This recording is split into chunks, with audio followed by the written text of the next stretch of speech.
తెలంగాణ రచయితల సంఘం జంట నగరాల ఆధ్వర్యం లోపల ఈరోజు 70 ఏళ్ల ప్రాయాన్ని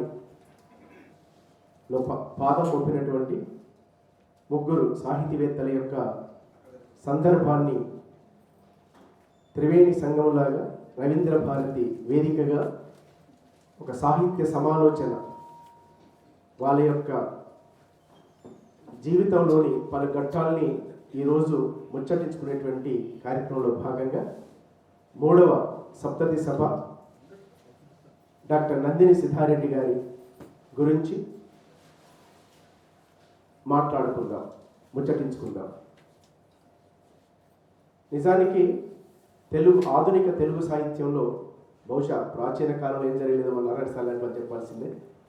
కానీ ఆధునిక తెలుగు సాహిత్యంలో సప్తతి అనగానే ఆర్భాటాలు, దండలు, మిగతా వగైరా అన్నీ కూడా కవి కంటే ముందు రాజ్యం వెళ్తుంటాయి. కానీ ఇక్కడ అందుకు భిన్నంగా కేవలం అక్షరం మాత్రమే ముందుండి మనందరినీ మార్గదర్శనం చేస్తుంది. సాహిత్య అక్షరం సౌహిత్యంగా.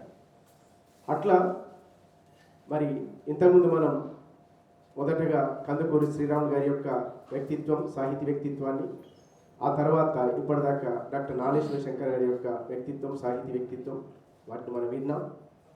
ఇక డాక్టర్ నందిని సిద్ధారెడ్డి గారు నిజానికి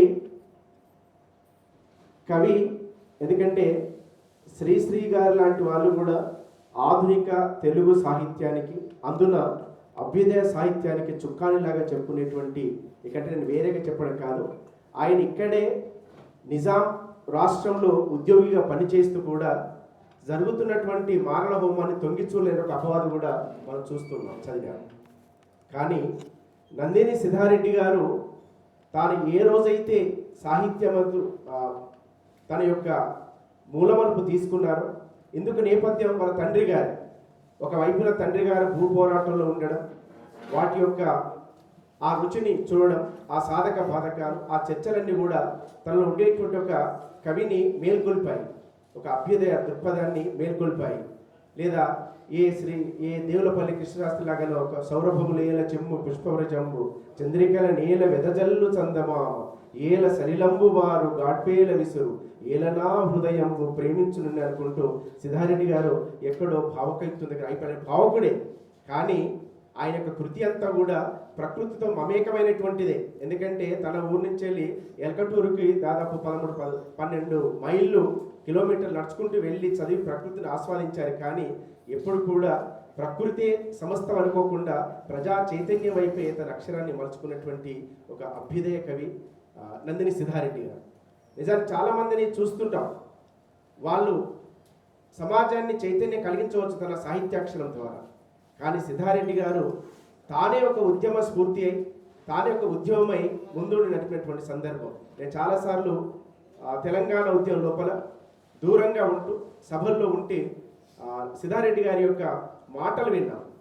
అప్పటిదాకా సభల్ని పాట రాజ్యం వెళ్తూ ఉండేది.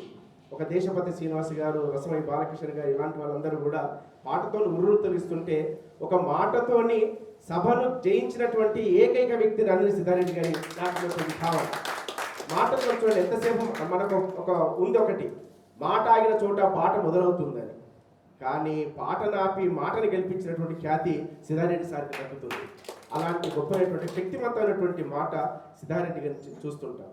వ్యక్తిగతంగా నా విషయానికి వస్తే నందిని సిద్ధారెడ్డి గారితో పరిచయం సంభాషణతో మొదలైంది, వారి సంభాషణతో.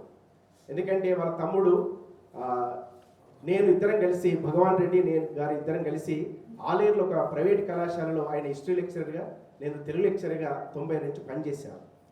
ఆయన తీసుకొచ్చి సార్ పుస్తకం ఇచ్చి, సార్తో నాకు ఎలాంటి పరిచయం అప్పటివరకు లేదు, అక్కడక్కడ కవిత్వాన్ని పేపర్లో చదవడం తప్ప.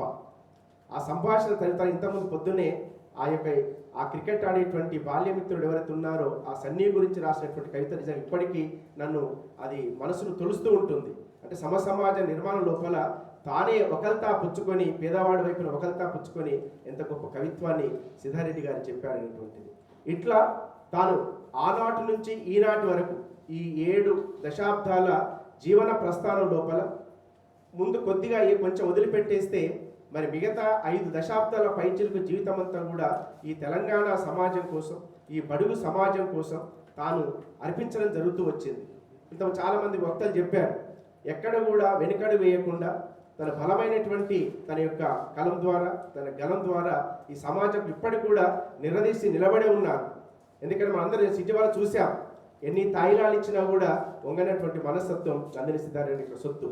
కాబట్టి ఆ విధంగా మరి ఈరోజు మరి సిద్ధారెడ్డి గారి యొక్క సాహిత్యం గురించి కావచ్చు, నిజంగా అంటే నారాయణరెడ్డి గారు భూమి స్వప్నానికి ముందు మాట రాస్తూ ఒక గొప్ప మాట చెప్పారు. ఎందుకంటే నందిని సిద్ధారెడ్డి గారి యొక్క అంటే ఆయన ఎందుకంటే కొన్ని పోలికలు ఉన్నాయి, నారాయణ రెడ్డి గారికి కలవక ముందే పోలికలు ఉన్నాయి. మొదట సిద్ధారెడ్డి గారు పద్యాన్ని రాశారు.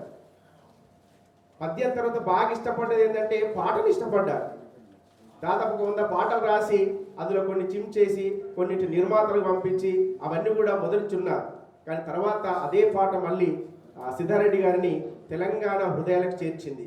మనందరూ కూడా తెలుసు, ఇప్పటికంటే ఫర్ ఎవర్ ఇట్ ఈస్, ఈ రోజు కాదు ఇంకే రోజైనా ఎవరైతే సమాజం కోసం ప్రపంచంలోని ఏ సమాజం గురించి అయినా ఎవరైతే అంటే అంతో కొంత రక్తం చిందించాలని సిద్ధారెడ్డి గారు చెప్పినటువంటి మాట, ఆ విధంగా ఎక్కడైనా మేము కూడా చాలా సమావేశాలు ఎక్కడొచ్చినప్పుడు కూడా ఒక వీరుల గురించి కానీ, ఒక త్యాగ పురుషుడి గురించి, త్యాగమూర్తుల గురించి మాట్లాడాలనుకున్నప్పుడు ఇక్కడ మా తూర్పు మల్లారెడ్డి సార్ ఉన్నారు. భువనగిరి లోపల పెళ్లి లలిత గారిని ముక్కలుగా చేసినప్పుడు వచ్చి నిలబడిన వ్యక్తి ఎవరై అంటే సిద్ధారెడ్డి గారికి ఇక్కడ మాట్లాడడం జరిగింది. అప్పుడు నేను వినలేదు కానీ చెప్తుంటే విన్నాం, మా మల్లారెడ్డి సార్ లాంటి వాళ్ళు చెప్తుంటే మేము వినడం జరిగింది. అట్లా ఈనాడు నిజానికి మా భువనగిరి, ఆలేరు, జనగామ ఈ పట్టంతా కలిస్తే ఈనాడు సిద్ధారెడ్డి సార్ లేకుండా ఏ సాహిత్య కార్యక్రమం మా దగ్గర జరగట్లేదు. సార్ వచ్చి మాకు ధైర్యాన్ని చెప్తున్నారు. అట్లా ఆ క్రమం లోపల ఎక్కడ ఏది జరిగినా కూడా దాదాపు సారు కేవలము అంటే ఒక 13-14 ఉద్యమాలతో మమేకమయ్యారు. అది సారా ఉద్యమం, వ్యతిరేక ఉద్యమం కావచ్చు, మహిళలకు సంబంధించినది కావచ్చు, బాలల హక్కులు కావచ్చు, గుట్కా నిషేధం కావచ్చు, ఏ ఉద్యమం చిన్న ఉద్యమాలు మొదలు పెడితే తెలంగాణ అస్తిత్వ ఉద్యమం ఏదైతే ఉందో, ఒక పెద్ద మలుపు తీసుకొచ్చినట్టు ఉద్యమం ఏందో ఈ రోజు వరకు కూడా అదేవిధంగా నికార్స్గా నిలబడేటువంటి ఒక సాహితీ వ్యక్తి వారు ఉన్నారంటే ముందు వరుసలో నిలిచినటువంటి కవి డాక్టర్ నందిని సిద్ధారెడ్డి గారు. కాబట్టి ఆ విధంగా ఆయన అన్నటువంటి మాట ఈ రోజే కాదు ఇంకెప్పుడు తెలుసు. జోహారులు జోహారులు అమరులకు జోహార్, వీరులకు జోహార్, అమరులకు జోహార్, వీరులకు జోహార్.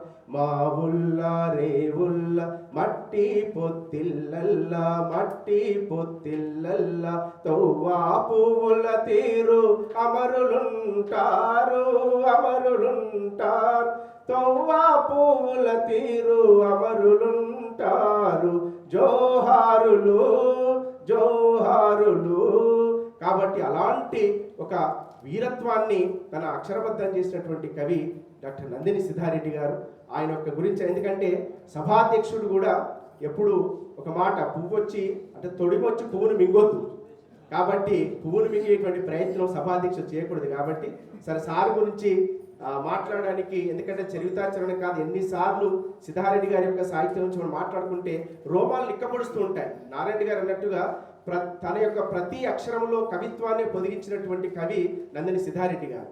కాబట్టి ఆ విధంగా ఎక్కడ కూడా ఉసిపోయినటువంటి పాదాలు మనకు అవుపించవు, లేదా ఊహాజనితమైనటువంటి పాదాలు మనకు అవుపించవు, మన జీవితమే అవుపిస్తుంది. ఎవరు చదువుకున్నా కూడా ముఖ్యంగా అణగారిన వర్గం ఏదైతే ఉందో ఆ వర్గం చదువుకున్నప్పుడు, లేదా అస్తిత్వపరంగా ఎవరైతే అణగదొక్కబడ్డారో వాళ్ళు చదువుకున్నప్పుడు ఇది మన జీవితమే కదా అనేటువంటి ఒక ఆలోచనలో కలుగుతుంది.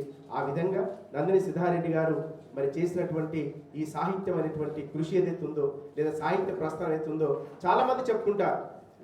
సిద్ధారెడ్డి గారు ఇచ్చినటువంటి ఆ రోజు మరసం కావచ్చు, ఆ తర్వాత వచ్చి తెలంగాణ రచయితల వేదిక కావచ్చు, తెలంగాణ రచయితల సంఘం కావచ్చు, లేదా సోయి కావచ్చు, జంబీ కావచ్చు, అనేక పత్రికలు, అనేకమైన సంఘాలు, అంటే నదీనాం సాగరే గతి అయిన నదులన్నీ కూడా ఎంత ఉధృతంగా ప్రవహించినప్పటికీ, తన పాయలుగా వెళ్ళినప్పటికీ అంతిమ లక్ష్యం ఒకటే ఉంటుంది. కాబట్టి ఆ విధంగా ఈ తెలంగాణ అస్తిత్వానికి, ఈ తెలంగాణ సాహిత్యం యొక్క సోయి కోసమే నిరంతరంగా పాటుపడుతూ వస్తున్నటువంటి కవుల లోపల ముందు వరుసలో ఉండి ఒక జెండాలాగా నిలిచినటువంటి కవి గురించి నాడు మనం ఒకసారి మాట్లాడుకోవాలంటే మనల్ని మనం మాట్లాడించుకోవడం. కాబట్టి ఆ విధంగా ఈ కార్యక్రమానికి మరి ముఖ్య వక్తగా డాక్టర్